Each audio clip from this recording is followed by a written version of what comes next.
उत्तर प्रदेश विधानसभा चुनाव से पहले प्रदेश में सियासत गरमाने लगी है। वहीं सपा प्रमुख अखिलेश यादव इन दिनों अपने वोट बैंक को साधने और उसे एकजुट बनाए रखने की पूरी कोशिश में लगे हुए हैं। इसी कड़ी में उन्होंने अपने चुनावी अभियान के तहत रामपुर पहुंचे, जहां उन्होंने जनता से कहा कि जिस तरह से पहले चरण में वोट डाले हैं, अब किसी को भी 10 मार्च का इंतजार नहीं है।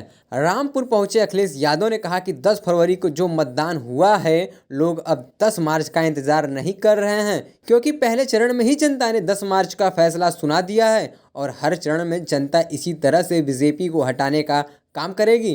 अखिलेश यादव ने यह भी कहा कि बीजेपी के लोग जानते हैं कि अगर चुनाव में हार गए तो इनका पता नहीं लगेगा, इसलिए उन्होंने जानबूझकर पंजाब यूपी के चुनाव से पहले ही तीनों काले कानून वापस ले लिए। उन्होंने सपा सांसद आजम खान पर दर्ज मुकदमों को झूठा बताते हुए कहा कि किताब, भैंस और बकरी चोरी जैसे आरोपों में आजम खान आज भी जेल में हैं और जीप से किसानों को कुचलने का आरोपी बाहर आ गया है। साथ ही उन्होंने कहा कि बीजेपी आजम खां की ही नहीं बल्कि उनकी शिक्षा और विकास वाली सोच की भी विरोधी है। आजम खां बाहर होते तो चुनाव प्रचार दूसरे तरीके से होता। साथ ही उन्होंने योगी आदित्यनाथ के गर्मी ठंडी करने वाले बयान पर भी तंज कसा और टैबलेट वितरण को भी लेकर निशाना साधा।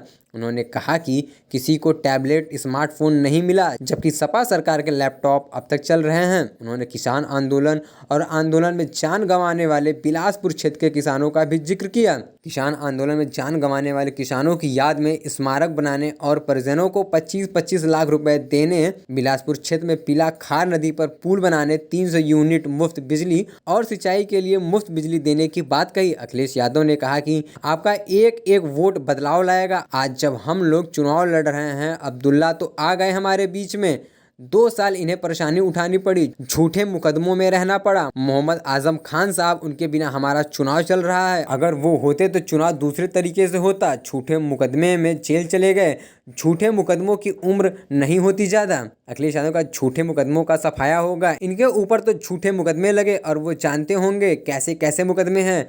पेड़ चोरी, भैंस चोरी, बकरी चोरी का मुकदमा है, किताब चोरी का मुकदमा है, शराब की बोतल का मुकदमा है, ना जाने कितने मुकदमे हैं। इन्हें तो जेल में रहना पड़ रहा है। साथ ही उन्होंने कहा कि जिन्होंने आज का अखबार पढ़ा होगा, जीप से कुचलने वाला जेल से बाहर आ गया है, इन पर मुकदमे हैं भैंस चोरी के, इन्हें जेल में रहना पड़ रहा है। जिनको हमने टीवी पर देखा कि जीप से किसानों को कुचल दिया, वो जेल से बाहर है। यही न्यू इंडिया है, जिसे तरक्की पसंद होगा, यूनिवर्सिटी बनाएगा, आपके हक और सम्मान के लिए लड़ेगा, उसे जेल होगी, और जो किसानों को कुचलेगा उसे जेल के बाहर कर दिया जाएगा। ये है बीजेपी का new India. Desk report, DK news.